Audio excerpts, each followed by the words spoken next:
네, 오늘 룻기 말씀을 함께 보았습니다. 제가 설교 본문을 무엇으로 할까 이제 생각을 하다가 다음 주일이 맥주 감사 주일입니다. 그래서 맥주 감사 주일을 앞두고 룻기를 설교 본문으로 정하였습니다.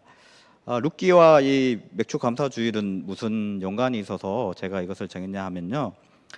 이스라엘 사람들이 보리 추수하는 시기는 사실 이 맥추절, 오순절입니다. 이스라엘 사람들은 각 절기마다 읽는 성경책이 있습니다. 그 절기가 되면 각 절기에 맞는 성경책을 읽습니다. 맥추절에 읽는 성경이 바로 이 룻기입니다. 제가 그림을 하나 준비를 했는데, 이스라엘 사람들은 절기마다 이 성경이 이렇게 있습니다. 6월절에는 아가서 말씀을 읽고, 그리고 초막절에는 전도서 말씀을 읽습니다. 그리고 불임절에는 에스더, 그리고 성전 파괴일에는 예레미야 예가를 읽고, 맥추절, 이 오순절에는 오늘 우리가 읽었던 말씀이 이 룻기 말씀을 읽습니다. 그럼 룻기와 이 맥추절이 무슨 연관이 있어서 이 말씀을 읽냐 하면요. 룻기 1장 마지막에 보시면 나오미와 룻이 베들레헴에 왔을 때 그때가 보리 추수할 때라고 합니다. 또 이 룻이 보아스의 밭에서 이 보리 이삭을 줍습니다. 또 밤에 그 타작 마당에 룻이 갔을 때 보아스가 이 룻에게 보리를 또 넣어줍니다. 이 룻기에 계속해서 나오는 것이 바로 이 보리에 대한 이미지입니다. 그래서 이 이스라엘 사람들은 보리 추수할 때가 되면 이 룻기를 읽습니다. 그래서 저도 이제 맥추절을 앞두고 이 룻기를 설교 본문으로 선정하였습니다. 오늘 이 룻기 말씀은 성경 말씀들 가운데 좀 특별한 말씀입니다. 뭐가 특별하냐면 여러분 성경 말씀 가운데 이 룻기는 역사서에 포함됩니다.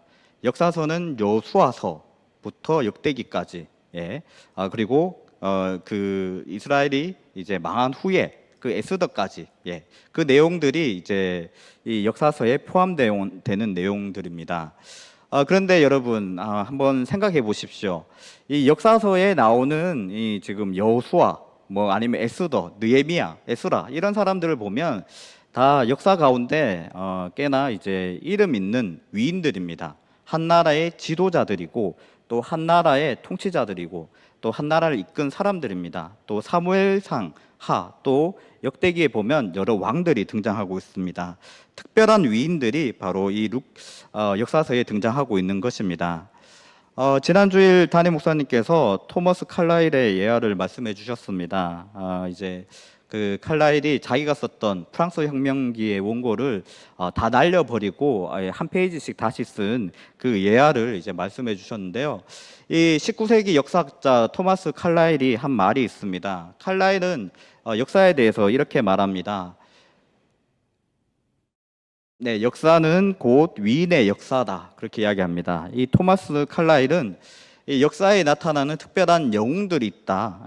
그리고 그들이 바로 역사를 이끌어간다. 그들이 바로 주체가 되어서 역사를 이끌어가는 사람들이다. 그렇게 이야기합니다. 우리가 이제 소위 말하는 영웅주의 역사관입니다. 영웅들이 역사를 이끌어간다는 겁니다. 그리고 우리는 이런 역사관에 참 익숙합니다. 왜냐하면 동아시아의 역사책 가장 처음에 이 사기라는 역사책이 있습니다. 이 사기가 바로 이런 방식으로 기록되었기 때문입니다. 기전체라고 해서 어떤 역사적인 인물의 일대기를 이 사기는 기록하고 있습니다. 그래서 이제 제왕의 기록인 봉기, 또 제후의 기록인 세가, 그리고 여러 인물들의 기록인 열전, 각 인물들이 이제 그 역사를 이끌어가는 중심이 되는 겁니다. 그래서 우리도 이런 영웅주의 역사관에 참 익숙합니다. 그리고 성경도 살펴보면 그런 것 같습니다. 여호수아서부터 역사를 살펴보면 여러 위인들이 역사서의 중심이 됩니다.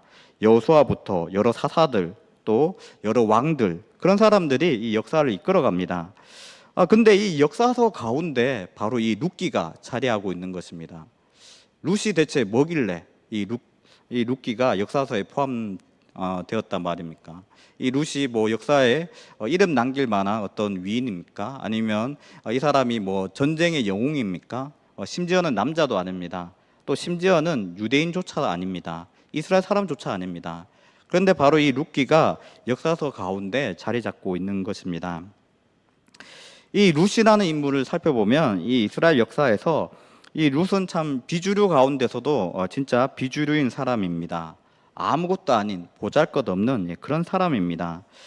그럼에도 하나님의 말씀인 이 성경은 이 룻기의 삶에 집중하고 있습니다.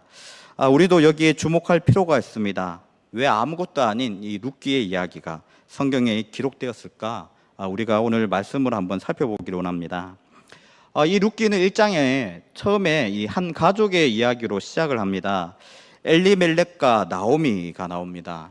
이들은 유다 지파 베들레헴 사람들입니다. 그런데 이 베들레헴에 흉년이 들어서 이들이 베들레헴을 떠나게 됩니다. 이들이 떠나서 도착하게 된 땅이 바로 모압입니다. 제가 지도를 하나 준비를 했는데요. 베들레헴부터 이 모압으로 가려면 아마 이런 경로로 이동했을 것입니다. 이 모압이 위치한 곳을 보시면 사해 동편에 있습니다. 여기 왜 굳이 이들 가족이 이 모압으로 갔을까? 보통 이제 아브라함을 보면 아브라함은 애굽으로 갔습니다. 또 아니면 블레셋으로 갔습니다. 그 땅에 흉년이 들면 그렇게 이동하였습니다. 또 이삭도 애굽으로 가려고 했습니다. 그러나 하나님께서 막으셔서 애굽까지 가지 못하고 블레셋 땅에 머물렀습니다. 보통 이렇게 흉년이 들면 이 가나안 땅에 사는 사람들은 애굽으로 갔는데 이 나오미의 가족들은 모압으로 갔습니다. 원래 애굽은 이 나일강이 위치한 곳이고 이곳에서 많은 소산들이 나옵니다. 그렇기 때문에 이곳은 언제나 이제 곡식들이 풍족한 곳이기 때문에 사람들이 주로 이 애굽을 찾았습니다. 그런데 이 모압도 애굽에 비할 만큼은 아니라 할지라도 이 모압도 굉장히 풍족한 땅입니다. 지금 이 사회 동편으로 강이 하나 있습니다. 아로엘이라고 하는 그 밑으로 이제 강이 하나 있는데 제가 이제 아로엘에서 이 흐르는 강, 아르논 강을 이제 조망한 때가 있었습니다. 이제 요르단 성지 순례를 가면 여기를 이제 꼭 거치는데요. 제가 이제 영상을 하나 준비했습니다. 여기가 지금 보이는 곳이 바로 아르논 계곡입니다. 지금은 이제 댐으로 물을 막아놨는데 원래는 이 계곡으로 이제 물이 흐르는 겁니다. 그런데 여러분 보시면 지금 저 멀리 건너편에 있는 땅이 모압 땅입니다. 근데 모압 땅이 어떻게 생겼습니까? 지금 높은 산인데 그 산이 지금 어떻습니까? 우리가 생각하는 산은 이제 뾰족해야 될 것 같은데 저기는 이제 평편합니다. 평편한 저 땅을 이제 미쇼르라고 합니다. 고온 평야입니다. 저도 보고 이게 참 신기했습니다. 어떻게 산이 있는데 저게 해발 1000m가 되는 또 사해는 이제 해저로 이제 300m, 400m 되는 곳인데 그럼 저 높은 산이 어떻게 뾰족하지가 않고 저렇게 편편할 수 있나 굉장히 좀 신기했습니다. 그리고 이제 저 아르논 계곡을 건너서 이제 모압 땅으로 들어가니까 이제 밀밭이 펼쳐집니다. 다음 넘겨주시면 이곳이 아까 이제 봤던 그 평평한 땅을 이제 건너서 아르논 계곡을 건너가면 이 평평한 땅이 지금 이렇게 되어 있습니다. 지금 저기 있는 곡식들이 밀입니다. 밀. 옛날에는 보리를 주로 이제 키웠는데 요즘은 이제 밀을 많이 농사짓고 또 이 밀로 이 가축들을 많이 먹인다고 합니다. 바로 이러한 곳이기에 이 지금 나오미와 그 가족들이 바로 이 모압을 찾았던 것입니다. 그들은 이 모압에 거주하면서 넘겨주시기 바랍니다. 모압에 거주하면서 살게 됩니다. 이 지금 평평한 이 고온지대, 이 풍요로운 이 땅을 이제 미쇼르라고 합니다. 이 원래 편편하다는 의미를 가진 말인데 이 높은 지대에 있는 평평한 이 고온 평야지대를 이 미쇼르라고 합니다. 이 모압은 미쇼르가 펼쳐져 있는 그런 곳입니다. 그리고 그곳에 많은 이제 소산들이 나옵니다. 그렇기 때문에 이 나오미와 그 가족들이 이 미쇼르 지형이 있는 이 모압을 찾았던 것입니다. 이스라엘 사람들은 그런데 이 지금 나오미와 이 그 가족들이 베들레헴을 떠나서 지금 모압에 왔지 않습니까? 그리고 그곳에서 모압 여인들과 이 아들들이 이제 결혼을 하게 됩니다. 그런데 이 지금 이 엘레멜렉도 나오미의 남편인 엘레멜렉도 죽고 그리고 그 나오미의 두 아들도 죽게 됩니다. 그리고 심지어는 자식도 남기지 못하고 그 모든 그 집안의 남자들이 다 죽고 대가 끊어지게 됩니다. 그리고 나오미는 하나님으로부터 이 일이 바로 저주를 받아서 생긴 일이라 그렇게 고백을 합니다. 왜 나오미가 그렇게 생각을 했냐 하면요. 이스라엘 사람들에게 있어서 이 땅은 단순한 부동산이 아닙니다. 단순한 재산이 아닙니다. 이스라엘 사람들에게 이 가나안 땅은 하나님께서 주신 약속의 땅입니다. 그런데 그 땅에 흉년이 들어서 그 땅을 버리고 이들이 모압으로 왔습니다. 그래서 하나님께서 그 일을 징계하셔서 그 집안에 있는 모든 남자들이 다 죽었다. 그들이 나오미가 그렇게 여긴 것입니다. 그래서 이 나오미가 하나님으로부터 징계를 받았고 나는 이제 내 인생에 아무런 낙도 없다. 소망도 없다. 그래서 그의 인생을 자포자기합니다. 그리고 다시 이 모압을 떠나서 베들레헴으로 돌아가고자 합니다. 아마도 나오미는 죽기 전에 그저 고향 땅이나 한번 밟아보고 죽자 뭐 그런 생각이지 않았을까 싶습니다. 그리고 남아있는 며느리들에게 이제 각자의 인생을 찾아가라고 합니다. 이에 오르바는 이 시어머니를 떠나서 그의 삶을 찾아갑니다. 그러나 이 룻은 달랐습니다. 룻은 그 시어머니를 쫓아갑니다. 이 룻기 1장 16절 말씀에 이렇게 말씀합니다. 룻이 이르되 내게 어머니를 떠나며 어머니를 따르지 말고 돌아가라 강권하지 마옵소서. 어머니께서 가시는 곳에 나도 가고 어머니께서 머무시는 곳에서 나도 머물겠나이다. 어머니의 백성이 나의 백성이 되고 어머니의 하나님이 나의 하나님이 되시리니 이렇게 말씀합니다. 룻은 시어머니 나오미를 버리지 않고 그 나오미를 쫓아갑니다. 새 출발을 할 수도 있었을 것이고 새로운 인생을 살 수도 있었을 것입니다. 그럼에도 룻은 시어머니를 쫓는 그런 선택을 합니다. 고생길이 훤한 그런 선택인데도 룻은 그런 선택을 한 것입니다. 우리는 이 룻이 이 모압 여인이라는데 잠시 주목할 필요가 있습니다. 왜냐하면 이스라엘 사람들은 이 모압 사람들을 경멸했기 때문입니다. 이 모압인들은 이 출애굽하는 이스라엘 사람들을 사상꺾건 방해를 했습니다. 또 이 모압 사람들은 이 발락의 예처럼 이 이스라엘 사람들을 저주했습니다. 그렇게 이스라엘 사람들도 이 모압 사람들을 원수로 여기고 그리고 이 사람들과 상종하지 않았습니다. 신명기 23장 3절에 이렇게 말씀합니다. 암몬 사람과 모압 사람은 여호와의 총회에 들어오지 못하리니 그들에게 속한 자는 10대뿐 아니라 영원히 여호와의 총회에 들어오지 못하리라. 이어서 6절에 이렇게 말씀합니다. 내 평생에 그들의 평안함과 형통함을 영원히 구하지 말지니라. 이렇게 말씀합니다. 이스라엘 사람들에게 원수 같은 취급을 받는 그런 모압 사람입니다. 그런데 이 모압 여인 룻이 어머니를 따라서 그 이스라엘 땅을 밟겠다는 것입니다. 이 고생을 지금 사서 하는 것입니다. 그리고 시어머니를 이제 봉양해야 합니다. 그런데도 이 룻은 시어머니를 따라서 지금 이 베들레헴에 이르게 됩니다. 베들레헴에 도착한 룻은 그곳에서 이제 먹고 살기 위해 보리 추수할 그때 도착했기 때문에 추수할 때 떨어뜨리는 보리 이삭들을 줍기 위해 나갑니다. 그리고 보아스를 만나게 됩니다. 이 보아스는 엘리멜렉의 친족이었습니다. 보아스는 이 모압 소녀 룻을 눈여겨보고 있었습니다. 남편을 잃었음에도 시어머니를 극진히 모시는 이 룻을 보아스는 불쌍히 여기고 긍휼히 여기고 선대합니다. 나오미는 이 보아스가 룻에게 잘해주고 또 마음이 있다는 것을 알게 됩니다. 그리고 또한 그가 친족 사람으로 자기 집안에 기업을 물을 수 있는 그런 사람이라는 것을 알게 됩니다. 그래서 이제 나오미가 이제 룻을 통해서 이 자기 친족인 보아스와 혼인을 맺게 하려고 합니다. 우리 지금의 상식으로는 사실 잘 이해가 가지 않습니다. 이스라엘 사람들은 이 가까운 친족이 죽으면 그 아내를 친족이 죽었을 때 만약에 후손이 없으면 그 아내를 가까운 이제 남자 형제들이 이제 취해서 그 후손을 이어가게 합니다.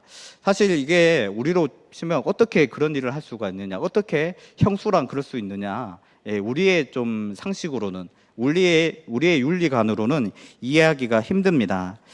그러나 이 이스라엘에서는 이런 것을 이제 수혼법 또 결혼법이라고 합니다.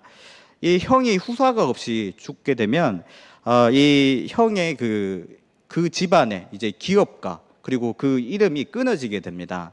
그리고 이것은 그 이스라엘 사람들에게 큰 위협이 됩니다. 왜냐하면 그 하나님께서 주신 땅, 그 가나안 땅을 이어받을 사람이 없어지게 되기 때문입니다. 그렇기 때문에 이스라엘 사람들은 이 가문을 이어나가기 하기 위해서, 또 그 이스라엘 땅이 아무도 이제 그 소유가 주인이 없게 남겨두지 않기 위해서 이스라엘 사람들은 이러한 수혼법, 계대 결혼법을 하는 것입니다. 또한 이것은 그 과부가 된 여자를 위한 것이기도 했습니다. 이 과부는 이 경제적으로 취약계층입니다. 어떤 이제 땅이 없었기 때문에, 땅을 소유할 수 없었기 때문에 이 과부는 경제적인 활동을 할 수가 없었습니다. 그렇기 때문에 이 과부가 이 생존을 하기 위해서는 반드시 이 법이 필요한 것입니다. 그래서 이 과부가 집안의 상속권을 행사하려면 반드시 자녀를 낳아야 했기 때문에 바로 이런 법이 필요했던 것입니다. 어쨌든 이 룻은 단정하게 꾸미고 이 보아스가 잠자고 있던 그 타작마당을 찾아갑니다. 보아스는 룻이 왜 왔는지 알고 있습니다. 그리고 이 룻과 마침내 혼인하기로 결심을 합니다. 그러나 이 보아스보다 엘리멜렉 집안에 더 가까운 친족이 있었습니다. 원래 이 수혼법, 이 지금 핏줄을 이어줘야 되는 것은 지금 이 보아스보다도 더 가까운 친족의 의무였습니다. 그래서 그에게 이제 자기가 룻을 맞이하기로 했으니까 그에게 이제 신발을 던지라고 하고 룻에 대한 룻의 그 땅과 그리고 엘리멜렉의 그 모든 그 땅을 이어받기를 이제 포기하는 그런 의식을 치르게 됩니다. 그렇게 해서 이제 룻이 보아스와 혼인을 하게 됩니다. 이렇게 해서 이제 그 팔았던 기업을 이 보아스가 다 사게 되고, 그리고 이 룻에게 또한 룻을 통해서 그 후손을 얻게 됩니다. 그래서 이 집안이 이어지게 됩니다. 이것이 룻기 1장부터 4장까지의 이야기입니다. 사실 역사라고 기록되기에는 너무나 소소한 그런 이야기입니다. 남자의 이야기도 아니고 또한 여인들의 이야기입니다. 또한 정치의 이야기도 아니고 전쟁의 이야기도 아닙니다. 그저 한 사람의 단순한 그런 삶의 이야기입니다. 너무나 작은 이야기입니다. 그러나 이 작은 이야기가 지금 바로 이 성경책에 기록되어 있는 것입니다. 우리가 봤을 때 작은 이야기 같지만 이 하나님의 기업, 하나님의 땅을 붙잡는, 또 하나님의 약속을 붙잡은 사람들의 이야기이기에 성경은 이 이야기를 역사서로 남겨놓고 있는 것입니다. 룻은 모압에 남을 수 있었습니다. 그러나 스스로 결단하여 하나님의 백성이 됩니다. 그리고 시어머니 나오미와 함께 베들레헴으로 가서 가족의 후사와 기업을 이을 방법을 강구합니다. 이 모든 일들은 개인의 사욕 때문이 아니었습니다. 하나님의 약속을 믿고 성취하기 위한 노력이었습니다. 하나님은 아브라함에게 큰 민족을 이룰 것과 그리고 땅을 주실 것을 약속하셨습니다. 아브라함은 믿음으로 이삭이라는 후사를 얻었습니다. 그리고 가나안 헤브론에 막벨라 굴을 샀습니다. 족장들은 어떻게든 약속의 땅 가나안에 거하고 매장되기를 소망했습니다. 또한 하나님 약속의 성취이자 그 약속을 이어갈 상속자들을 낳았습니다. 하나님의 약속을 붙잡고 이어간 것입니다. 아무것도 아닌 여인들인 나오미와 룻 역시 그렇습니다. 그들도 하나님의 약속을 믿고 그들의 기업을 지켰습니다. 이런 그들의 삶을 남들이 보았을 때는 보잘것없는 작은 이야기로 보았을 것입니다. 그러나 우리가 보았을 때는 그렇지 않습니다. 하나님의 백성이 보았을 때는 하나님의 약속을 지키려 한 그들의 투쟁으로 그렇게 우리는 읽혀집니다. 그래서 이들의 이야기는 크신 하나님의 이야기, 곧 하나님의 역사가 될 수 있었습니다. 그렇습니다, 여러분. 우리가 인생을 살아갈 때 우리는 어떤 삶을 살아가고 있습니까? 내 작은 인생의 이야기, 단지 거기에 속해서 살고 있지는 않습니까? 인생 가운데 내가 잘 되고 잘 먹고 잘 사는 것만 바라보고 있지는 않습니까? 우리가 나의 인생의 이야기를 포기하였을 때 하나님은 우리의 이야기를 하나님의 이야기로, 하나님의 역사로 포함시켜 주십니다. 그때 우리의 삶은 결코 작은 이야기가 아니라 하나님께서 기억하시는 하나님의 역사가 될 것입니다. 오늘 아무것도 아닌 모압 소녀 룻에 대한 이야기를 함께 보았습니다. 아무것도 아닌 여인이었지만 하나님을 따르기로 결단하고 하나님의 기업을 지키기로 하였기에 이 룻이라는 여인은 하나님의 역사가 될 수 있었습니다. 우리도 이 룻과 같이 그렇게 결단하기를 원합니다. 나의 작은 인생을 사는 것이 아니라 하나님의 역사를 살아가는 우리 모두가 되길 소망합니다. 기도하겠습니다. 오늘도 역사하시는 하나님, 오늘 룻기의 말씀을 함께 보았습니다.